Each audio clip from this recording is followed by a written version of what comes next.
President Trump just returned from a two-day summit with Chinese President Xi Jinping in Beijing.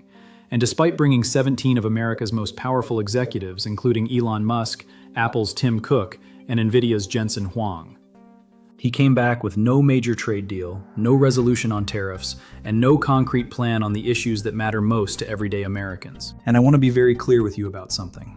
The fact that no big deal happened is not just a news story. It has direct consequences for your prices, your job, and your investments. And I'm going to walk you through exactly what those consequences are right now. Let me tell you about someone I want you to picture. His name is Marcus. He is 47 years old, and he works as a production supervisor at a mid-sized electronics manufacturer in Cincinnati, Ohio. His company uses components that come through Chinese supply chains, rare earth minerals that go into the circuit boards his factory assembles. When the trade war escalated in 2025, those components got more expensive. His company started passing costs on. A few positions were quietly eliminated. Marcus kept his job, but he noticed something. His health insurance copays went up, his overtime dried up, and his annual bonus was cut in half. He was hoping this China summit would signal that things were getting better, that prices would stabilize, that his company might start hiring again. What happened in Beijing this week means Marcus is going to be waiting a lot longer than he hoped. Before I go further, this is not financial advice. Everything here is for educational purposes only. Please always speak with a licensed financial advisor before making any decisions specific to your situation. I want to make sure you have the full picture so you can make smarter choices.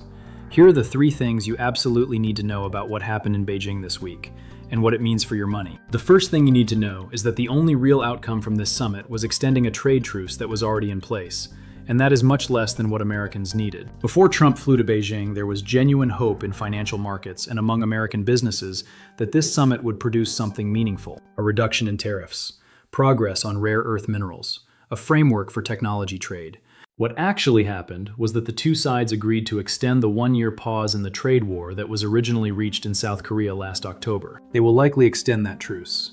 China may announce plans to buy American soybeans, beef, and Boeing airplanes. That is it. Here is the number I need you to understand. The United States still has tariffs of approximately 145% on many Chinese goods, and China still has retaliatory tariffs of 125% on American exports. 145%. Let me say that again. 145% tariffs on products coming from China into America. That means a product that costs $1 to make in China costs $2.45 by the time tariffs are added before it even reaches a store shelf. Those costs do not disappear into thin air. They get passed directly to you at checkout. Extending a truce does not reduce those tariffs. It just means they do not get any higher for now. And every day those tariffs stay in place, American manufacturers, retailers, and consumers continue paying a hidden tax on imported goods. Right now, I want you to go to usyeltc.gov. That is the United States International Trade Commission website. You can search for specific products and see exactly what tariff rate applies to them. If you are a small business owner, or if you buy goods that are imported, knowing this number is essential for your planning right now. Now here's the part of this story that got almost no coverage in the mainstream news, and it directly affects millions of American workers and investors. Stay with me. The second thing you need to know is that the rare earth minerals issue was not resolved, and this is the single biggest economic threat that came out of this summit being a disappointment. Most people have never heard of rare earth minerals, but they are in almost everything you own: your phone, your laptop, your electric vehicle, your headphones, the battery in your car, the circuit boards in your appliances. Most people have never heard of rare earth minerals, but they are in almost everything you own. China controls approximately 60% of global rare earth mining and roughly 85 to 90% of global rare earth processing. When the trade war escalated in 2025, China began restricting rare earth exports to the United States as a retaliatory measure. This restriction is still in place. Nothing that happened in Beijing this week changed it. Here's what that means in real numbers. The price of dysprosium, one of the most critical rare earth elements used in electric vehicle motors and wind turbines, has risen approximately 35% since China began tightening exports. The price of neodymium, used in the powerful magnets inside almost every electric motor, is up significantly as well. Think about what that actually means for your finances right now. If you are planning to buy an electric vehicle in the next 12 months, the components inside that vehicle are more expensive to manufacture than they were 18 months ago. Those costs are being built into the sticker price. The car you are looking at today costs more partly because rare earth prices went up, and nothing from this summit is going to bring those prices back down quickly. The action I want you to take here is to go to energy.gov and search for the critical minerals section. The Department of Energy publishes updated information on which minerals are in short supply and which industries are most affected. If you work in manufacturing, technology, or clean energy, or if you invest in any of these sectors, this is information you should be tracking. And that brings me to the third thing, because there is a technology angle to this summit that directly affects your retirement account and your investments right now. Stay with me. The third thing you need to know is that American tech companies left Beijing without the China market access they were hoping for, and Nvidia's chip situation remains unresolved, which affects the entire AI sector and anyone invested in it. Jensen Huang, Nvidia's CEO, was part of Trump's delegation. The reason is straightforward. Nvidia wants to sell its advanced chips in China, which is one of the largest AI markets in the world. Jensen Huang, Nvidia's CEO, was part of Trump's delegation. Nvidia wants to sell its advanced chips in China, which is one of the largest AI markets in the world. The United States currently restricts these exports for national security reasons. There was hope that this summit might produce some easing of those restrictions. Instead, America's top trade representative said export controls were not a major topic of discussion at the summit. Here is the number that puts this in perspective. Nvidia's market cap is approximately $2.8 trillion, making it one of the most valuable companies on the planet. Analysts estimate that China represents between 17 and 20% of Nvidia's potential addressable market for AI chips. That is hundreds of billions of dollars in potential revenue that Nvidia cannot fully access. If you have a 401k or an IRA that holds technology funds, or any fund with exposure to Nvidia, this matters to your account balance. It is not an abstract geopolitical story. It is a factor in your retirement. A direct action I want you to take right now is to log into your 401k or IRA account and look at your fund holdings. Most people have no idea whether their retirement account has significant technology exposure. Go look. If you hold a total market index fund, you almost certainly have exposure to the tech sector, which includes companies directly affected by US-China trade and technology restrictions. Knowing what you own is the first step to making informed decisions about it. Now, here is my honest take on all of this. When I look at what happened in Beijing this week, I think the most honest way to describe it is this. Two countries that genuinely need each other, but do not fully trust each other, agreed to keep talking. That is not nothing. Keeping the trade truce in place prevents things from getting worse in the short term. That is not nothing.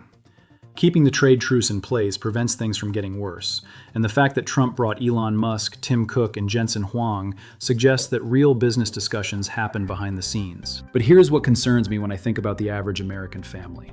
The tariffs that are making everyday goods more expensive are still in place. The rare earth restrictions are still pushing up manufacturing costs are still in place. The technology export controls that are limiting American companies' access to the Chinese market are still in place. And inflation is already running at 3.8%, the highest since 2023, partly because of these exact supply chain pressures. A summit that produced a handshake and a promise to keep talking does not change any of those underlying economic realities. Here is what I would personally do in response to this situation. First, if you are a consumer, understand that prices on electronics, appliances, and anything with significant Chinese-made components are not going to come down meaningfully in 2026. Plan your budget around current prices, not hoped-for prices. If you are planning a major purchase, buy now rather than waiting for prices to drop, because the underlying cost pressures are not resolving. Second, if you are an investor, look at your portfolio's exposure to companies that depend heavily on Chinese manufacturing or the Chinese market. Companies like Apple, which manufactures a significant portion of its iPhones in China, face ongoing uncertainty. This does not mean sell, but it means understand what you own and why. Third, if you work in manufacturing, agriculture, or technology, pay attention to the specific trade developments that affect your industry. Your industry matters here. This is not a one-size-fits-all situation. Go to ustr.gov, that is the Office of the United States Trade Representative, and look at the China trade section. They publish updates on tariff rates and trade agreement status that directly affect different industries. Fourth, if you have children who are entering the workforce in technology, manufacturing, or supply chain management, the US-China trade situation is going to shape the job market they enter in ways that are already becoming visible. Understanding the landscape is not just personal finance, it is career planning. Fifth, put your emergency fund somewhere it is earning real money. High-yield savings accounts are still paying 3.5% to 4.5%. In an uncertain trade environment with elevated inflation, having 3 to 6 months of expenses in a liquid, high-yield account is not optional. It is essential. Go to bankrate.com and compare rates right now. In an uncertain trade environment with elevated inflation, having 3 to 6 months of expenses in a liquid, high-yield account is not optional. It is essential. The people who understand the real-world financial implications of geopolitical events will be in a fundamentally different position than those who treat this as just another news story. Here's what I want you to walk away knowing. Trump went to Beijing with America's most powerful executives and came back with no major deal, just an extension of a trade truce that was already in place. Tariffs at 145% on Chinese goods are still in place and still making your purchases more expensive. Rare earth restrictions are still pushing up manufacturing costs across electronics, EVs, and clean energy. And American tech companies did not get the China market access they were hoping for, which affects the AI sector and retirement accounts with technology exposure.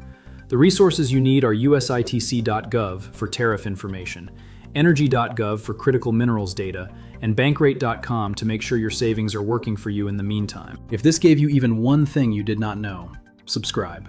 I post new videos every Tuesday, Thursday, and Saturday, so you never miss what matters for your money. And remember, knowledge is your greatest asset. In my next video, I'm covering stagflation, what it is, why economists are using that word right now, and exactly what it means for your job and your savings in 2026. You will not want to miss that one. I will see you there.